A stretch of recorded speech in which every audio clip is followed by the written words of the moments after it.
Well, I'm hardly qualified to be the sole authority on what prayer is, but I can tell you what it's been for me, and I can tell you that many I've shared my philosophy with have felt connected to it as well.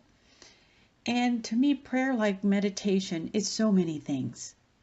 It is a sacred space that is unique to each individual, and it expresses itself in ways that are unique to each one of us. It's not one thing.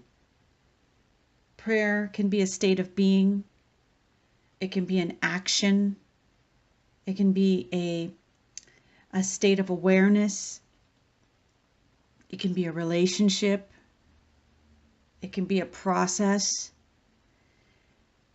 But always in its purest form, I have found that it is firstly an instinctual spiritual language that we seem to know how to speak. It seems to be something we naturally know how to do. And when we do it, it tends to pull us into a higher frequency where our mind can surrender to our presence and to our divine flow. I have found that prayer holds within it a substance that anchors you to your natural state of being, of contentment, peace, and openness to be part of the divine stream. It opens this mystical world of this divine energy to us. I have found it to be a ladder as well as a slide. It takes me up, and I also experience things sliding down into me.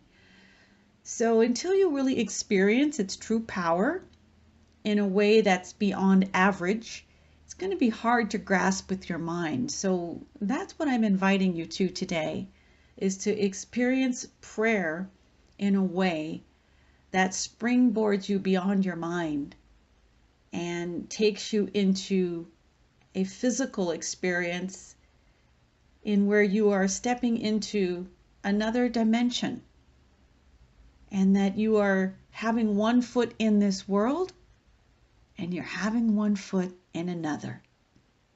To me, that is prayer.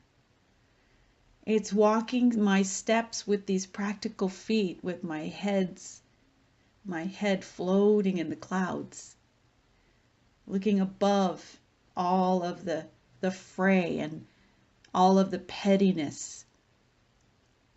It's a beautiful prayer I love to say. It says, "Make me a teacher in thy cause my mouth to utter the wisdom of thy ways, make me wise, kind, good, and understanding. Give me the courage of thy martyrs, the patience of thy saints, and the knowledge of thy chosen ones. Make me a fire that will burn through the darkness of man's ignorance, a flag that will fly above his weakness, and a song that will sing and echo through despair." I feel when I am in that place that I am praying to be something so much bigger than myself, my physical self. That prayer is from an incredible spiritual teacher from the Middle East named Abdul Baha. So no matter how long or short your prayer is, when you pray from your heart, it will shoot you beyond the sphere of your mind, and all of the lower flowing energies will just go to sleep. It'll put your fear into a nap. So if you allow me to take you on this journey of prayer and consider looking at it as a closer relationship with your soul's creator, and as a mechanism to release illusions of fear and the power they have over you, and to open a corridor where you can experience the mystical, where you can experience the power of vibrational healing, connection, and transformation. I really had a hard time when I first started learning how to pray because I couldn't stop my mind. Part of me was scared to get spiritual because it meant I thought I was going to have to sacrifice something. Spiritual people are meek. Spiritual people don't want things. And all the confusion that I hadn't sorted through yet, I hadn't tapped into my nobility, into my divine realm, my worthiness hadn't gotten there yet. So for a long time, I had to really force myself to pray, and it didn't always feel good. It felt perfunctory, like I was doing a task. And when I started to realize that there's no right way or wrong way, it's just a space where you give your higher creation an opportunity to show you who you are. Because our soul is like a radio receiver. It is designed to search for this stream, this connection. And that's its sole purpose. It will never stop doing this. And it's supposed to connect, not just to check off things on a list. So I encourage you when you pray to know that your purpose is to just feel connected. And until your mind has enough prayer to build on it day by day, you're going to have a little resistance, and that's okay. Just keep working on it day by day. The thoughts get softer and the resistance gets less. And then that substance, that incredible substance that is made of prayer, will start to lift you above. The ladder will start to appear. And it took me a long time to get this concept. And I couldn't understand why my prayers and my affirmations weren't working for very long. I was saying things like, I am powerful, I am abundant, I am living in my highest vibration. But I could tell I didn't believe it. Part of me was saying that, trying to convince me that those things were true. And a term that I use very frequently now when I work with my clients was I was in a space of untethered hope. And that's different than prayer, which is based on trust. I was praying 90% of the time from a place of my grips of fear, asking to be pulled out of some type of doubt, worry, or anxiety, or sense of lack that I didn't have what I needed. So until you give yourself permission to just pray, knowing that your prayer will be heard, it will be deciphered, and it will come out just the way it's supposed to. And in the moments when your fear and your chemicals shut you down, that's where your daily practice book comes in so handy, because I had many spaces where I couldn't formulate the words. It was just, oh God, help me, please. And I know that prayer was effective, but I wanted a different kind of prayer. I didn't just want to be stuck in rescue me prayer. I was ready for a relationship where I could expand and become a better version of me. So I started searching for prayers that were pre-written or that I could write or that other people had written. And man, was that a lifesaver.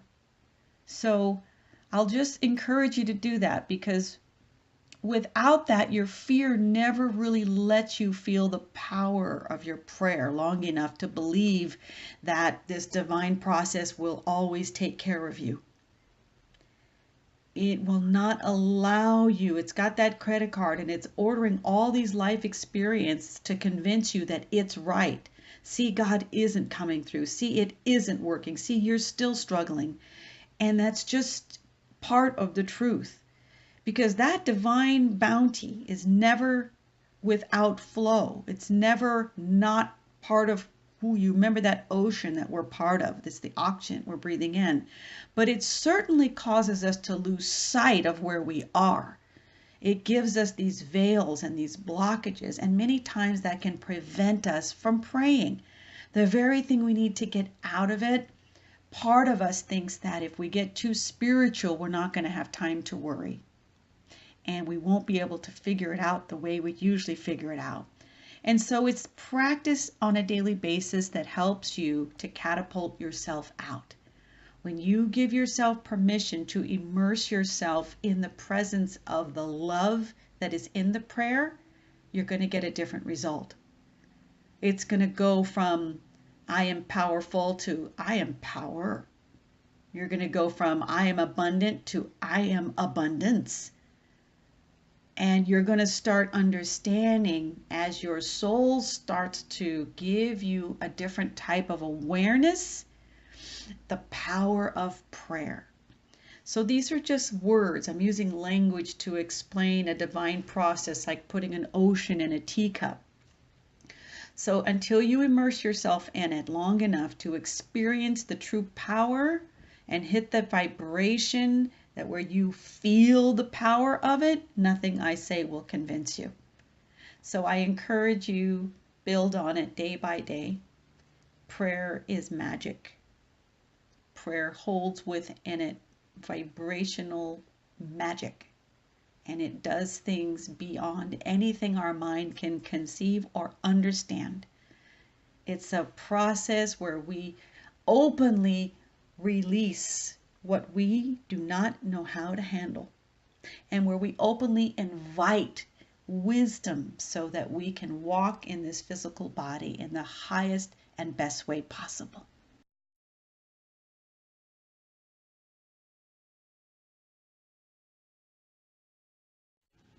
Prayer is our native tongue. It's the language that our soul speaks. It's our firstborn language, and we know how to do it automatically.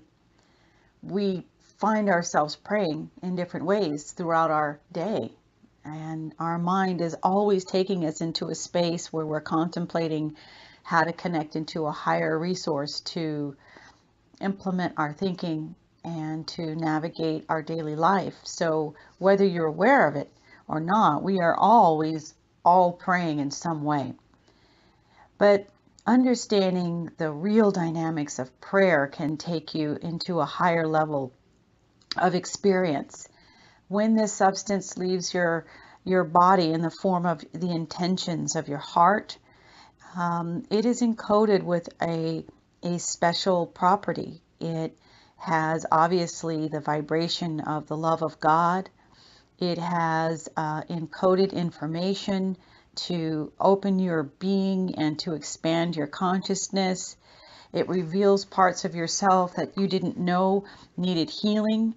Prayer gives us permission to break down the walls and to step forth out of our fears and consider that there's another way to look at things, and helps us to become in a state of submission and a free fall, and to use our free will for healing our wounded spaces and also emerging and expanding beyond our current container. So this is the other dimension that we can enter when we really understand that prayer is a vortex for awareness, connection, for revelation, for empowerment, and that this chamber is designed to keep all parts of us. It's the glue that keeps everything in orbit that's happening in our lives.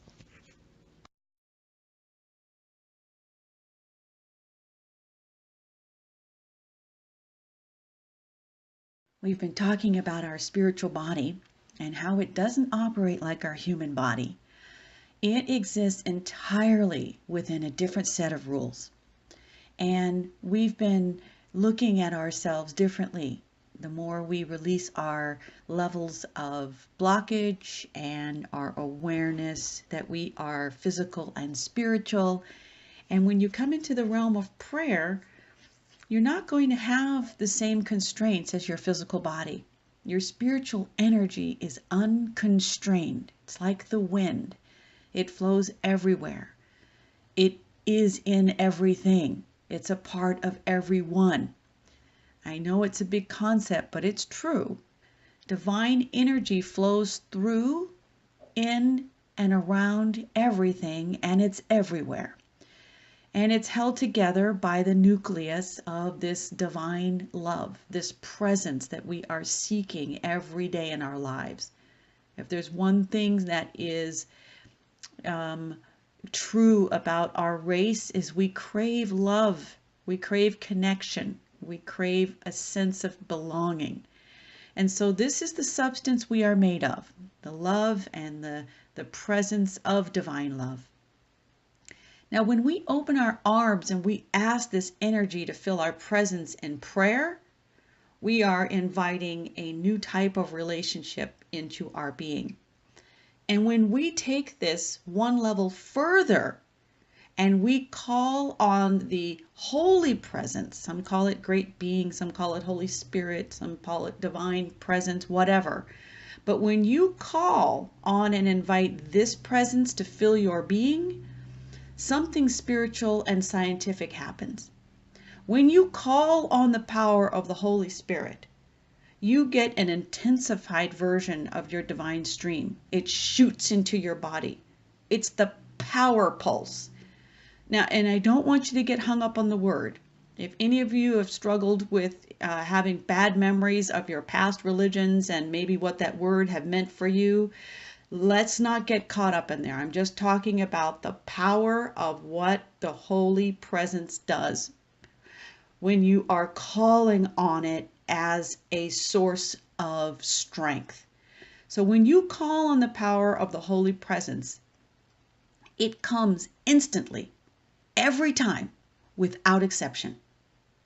That is the divine promise to its people, to its being, from our Creator to us. That when you call, I will come. And so that is the power of this small prayer. You can say it 1,000 times a day, and every time it will come instantly without exception. And you will feel it entering your body. I just said it and I just felt it. It's the simplest prayer. Holy Spirit, fill me now and help me remember who I am, doing this with your arms open and reaching up. Inviting this energy to come and give you the remembrance of your true self. That simple prayer is equal to filling yourself with atomic energy. When you add calling on the divine and holy presence to your daily prayer, you just went interstellar. It can reset and reinvigorate everything in your life. I don't know how it works. I just know that it works, because until I started inviting that presence daily, I could not get the traction to overcome my small thinking. And remember, this is a vibrational asking. Even though the words are coming from your mouth and your mind, when you start opening yourself to this type of invitation for this holy presence to fill you, you're going to begin interacting with your mind in a new way. And it's going to begin responding to you in a new way. So this is the stepping stone to getting your fear out of the driver's seat. This is the stepping stone to give yourself the space to heal and the opportunity to invite greatness. I don't mean greatness because you're better than everybody or you're the greatest, but the sum of your great acts, large and small, great acts of love, great courage, great compassion, great surrender, great forgiveness.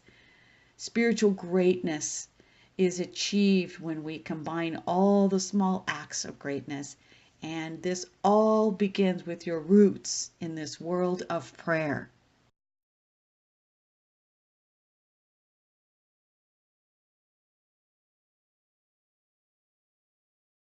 How do we preserve the power of our prayer when we are dunked in a soup of daily life? How do we keep ourselves charged up and not getting drained by other people's stuff or getting pulled into our own stuff? It takes practice, and it requires, of course, this daily experience so that you can learn the dance of staying plugged in to the point where you can be energized and not just survive. So let me talk you through this and what it looks like. If your day-to-day activities keep you in a state of fear, we are not able to pray from a place of strength. The spiritual energy that we're bringing in through our prayers, that's designed to give us our life force and our vitality and a lift off and a sense of well-being, this gets completely rerouted into just managing our fear. When we're functioning in high states of chaos or disorder, drama, if we're in toxic, dangerous, or violent environments, our energy is getting absorbed into keeping us safe, and we get stuck in survival mode. Now, those fluctuations of how much of survival mode are going to be different for each person. But the longer you stay there, it does start to begin it does start to affect your self-esteem. Because part of us doesn't know why we can't get out of this endless loop of stuff we don't want. And another part of us says, I know that I can figure this out, but I'm unable to, and we get frustrated. So if you find that you are stuck in these reoccurring patterns, there's a good chance it's because your power is getting leaked into the arguments, to defending yourself all day, to pretending you're fine, to protecting your pain, or suppressing your sorrow and anger, or avoiding your feelings, or avoiding things you don't want to deal with.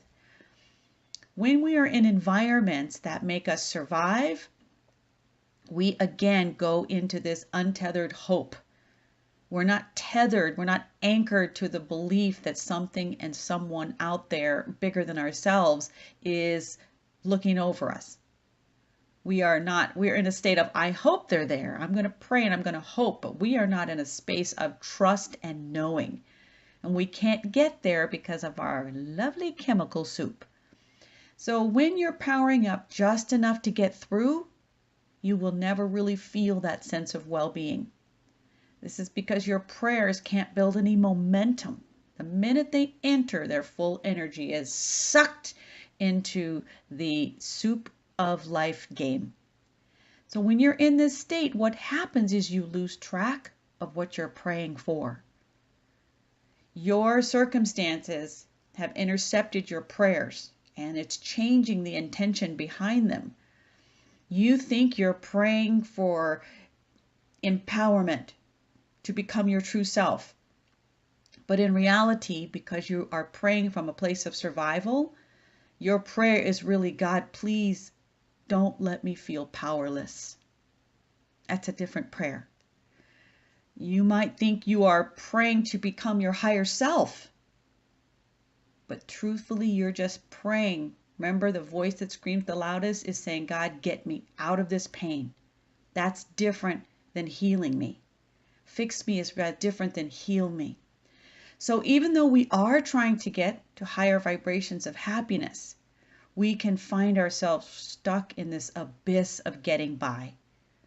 And this mentally makes us go crazy because we feel stuck and we can't figure out why we're stuck. We are in relationships that are demolishing our self-confidence, and we're not sure if we can stand on our own, so we keep seeking them because we haven't felt like we trust God yet or the divine presence. We can stay in work environments that slowly kill us because we're not sure if we can find anything else because we're not confident that the divine presence really has our back. We can hang on to the past, thinking that if we sift through everything we did and try to figure out how not to do it, that maybe we'll get some wisdom. We can stay stuck in our low vibrations and stop dreaming. We can convince ourselves that we have no choices other than what's in front of us. And this is because our momentum, our prayer momentum, our power pulse momentum is lost in the fog. We slowly go unconscious because we are never able to access the true power of our prayer. We can't get to that reservoir that propels us out of our stuff. And the patterns keep us fighting for ways just to stay positive. So to stop the leaks, you've got to address the parts of you that are on autopilot. The parts of you that continue to beg God to breathe life into a situation you don't want anymore. You're going to have to understand things are going to have to change if you want your life to change. You can't hold on to what's not working and hope that you can build a new life. It doesn't work that way. And prayer is what is meant to give you the ability to make that transition. It's the light in the dark hallway as you pass from what was to what is becoming.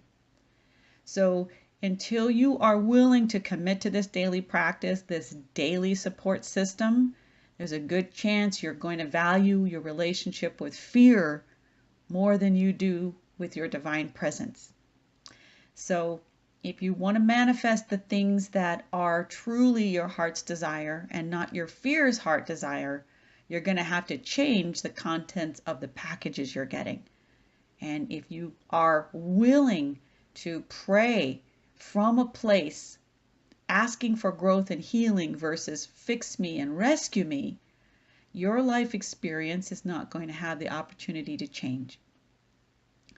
Because remember, the promise is if you call, I will answer. And if you say, get me through, you are going to have a life of get me through. The prayer will be answered. And you will not understand how to ask for more.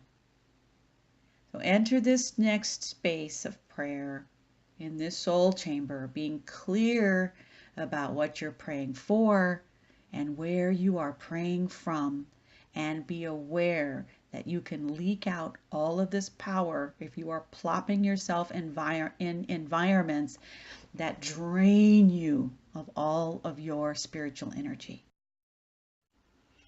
Cute story. Two travelers went to the mountains, and when they crossed the halfway point, the beginner looked at the overgrowth and began to complain. And where is all this beautiful scenery you've been promising me? And the experienced companion smiles gently and he says, you're in the center of it, of which you're going to be convinced when we reach the top of the mountain. Spiritual perspective is how we make sense of everything that we can't make sense of. It is the detangling device for our mind. Some things aren't going to make sense because when things are in transition, they are too unstable to pin on a map. We have to allow things to continually adjust and evolve until they feel right. And then this process becomes very familiar to us the more we do it. We hear a lot about this concept of praying and acting as if your prayers have been answered, but I don't know if you're like me. This seemed like a conundrum. I didn't know how to do that. I didn't know what that meant. It sounded great, and boy, I admired anybody who claimed that they could do it. But as far as the steps, there weren't any clear steps that I could find. So in my meditations, I really asked for clarity about this, and this is what was presented to me. Acting as if your prayers have been answered requires a new set of skills. It requires the ability to see the end in mind. And what happens most often is that our fear doesn't allow us to do this. It doesn't want us to imagine a great future. It doesn't want us to get into the feelings of feeling good because it is so terrified of being disappointed. It has a deep fear of hoping. And so it just kind of keeps us in this murky space of having a greater desire for our life to change, but also part of us not wanting it to change because we're not sure if we can figure it out. And that not sure if we can figure it out part is what keeps us stuck. It keeps us in those grooves that we have ingrained in our record of life and these patterns and these processing, these triggers, and it just keeps going in a loop. But in order to break out of it, in order to be able to envision what you want coming into your life, it's beyond intention setting. It's beyond manifesting from, cue cards and just mantras and things like this. You have to manifest with your emotions. And this takes some deprogramming on the way that we are used to processing our life experience. So to get your heart and mind working together, obviously you need that intermediary of prayer. You need that substance that is the glue that brings the heart and the mind together.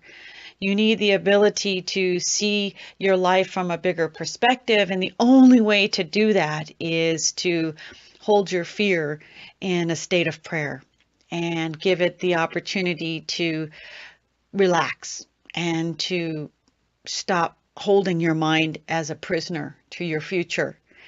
As you learn to wrap yourself in prayer, your fear slowly loses its power. It starts to melt, it starts to dissipate, and it starts to transform into something that is empowering. It starts to take on new roles. It starts to change its scripts. It starts to require different things from you. Now it starts to teach you to be fearful when you're out of alignment. Now it's teaching you that when you sense a feeling of fear, it just is an indicator that you need to pray. It starts meaning different things the higher levels you go. And in order to see and experience the life that you want, you have to be able to feel it. You have to be able to envision it, to walk through the doors of the house that you want, to smell the flowers as you enter, to feel the floor under your feet, to see the windows that are in the house, to open the drawers and see all your silverware in there and your dishwasher and your backyard. I mean, you have to be able to experience it with your five senses, experience it with your spiritual senses of your sixth sensory experience, and then it shows up. Again, with a spiritual process, there's no one way. There's just a way that feels right to you. And meditation will certainly fall in that category. In fact, I have found it to be that meditation is absolutely not one thing. And many times we're doing it and we don't even know it. We tend to get drawn to spaces that make us feel contemplative. Maybe just taking a walk, or certain sports that make us feel euphoric, or being out in nature, or music, any number of things. Or maybe you just find yourself caught in a distant stare and your body's giving yourself the opportunity to kind of recalibrate and bring its energies in. Whatever your process is, it's working for you in the way that it's meant to work. Now, there are different types of meditation, and I encourage everyone to have their own natural forms, but also ensure that you do have one that includes being still, because the soul needs stillness in order to connect. Otherwise, the mind keeps it in the future or in the past, or distracted in the habitual thinking of the present. So the stillness is how we retrain ourselves to come back to the moment. And it's not learning how to wipe our minds clear that creates the state of well-being. It's training the grooves to come back when we get distracted. That's what meditation really is designed to do. It's to help you give yourself the retraining of your mind that's been pulled in so many directions of distraction, and for you to experience what that feels like. Many of us don't know what stillness and the peace that is there is. We are so trapped in our obsessive thinking that we never really get to get in the eye of the storm and see the beauty of it. So we're going to put some images on the screen, and I want you just to let your soul experience them. And whatever you are experiencing, maybe it will invite you to a higher expression of your own meditation.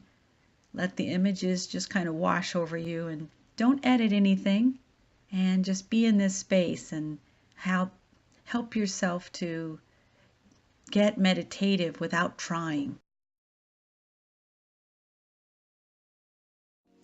Meditation is the answering of God's prayers through your heart, His prayers for you, His highest will for your life. It's listening to what you hear and feel and trusting that it means something. It's then awakening the part of you that knows how to tap into your own truth. It's not looking for the arrival of the asking from your prayers. It's knowing that it's already there and allowing it to emerge. Meditation is timeless. It has no purpose in delivering an outcome based on any physical time frame. It has no purpose in finding something lost. It has a purpose in reclaiming something which has gone dormant. Your inner truth, silent or spoken. A feeling in your body, a thought, a vision, or a presence of mind.